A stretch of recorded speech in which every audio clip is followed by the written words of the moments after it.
We told you that the win total is, believe it or not, just 4.5 for Oklahoma State.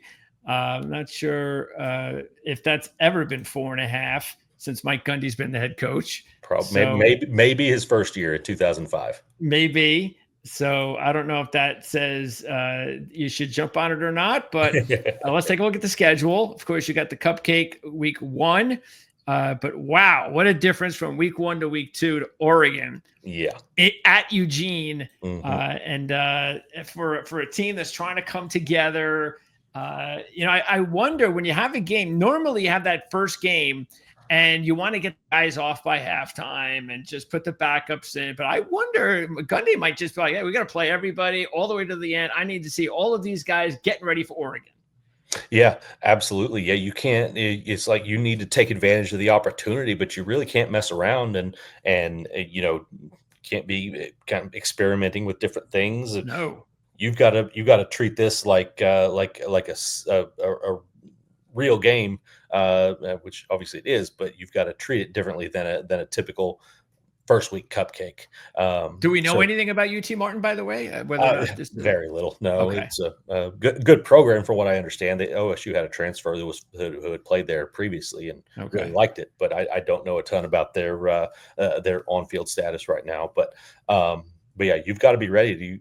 It's a Thursday game, so they get a couple extra days to prepare before heading up to Oregon. But I mean, that's going to be some big boy football up there in Eugene. Yeah.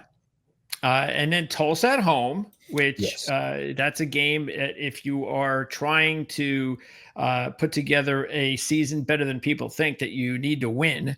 So, and then all of a sudden here comes Big 12 play. What do you think about the schedule? Do you think they have a good schedule, a tough schedule, an average schedule? I'd say a little tougher than average. It's they've got some road games that are going to be a little bit tricky. They got the Arizona game there. Houston is I think a program on the rise. Same with Cincinnati, but they get both of them at home. Those are definitely winnable games. Lubbock is always a tough place to play, and I think Texas Tech is going to be really good. Kansas, same thing. Kansas State, a lot of people picking them to be the winner of the Big 12. At Central Florida, obviously, coaching change out there and all of that. Last time Oklahoma State went out there, it was miserably bad back in the 2023 season when they were actually playing really well. And Ollie Gordon was on his his emergent run to the Doak Walker Award.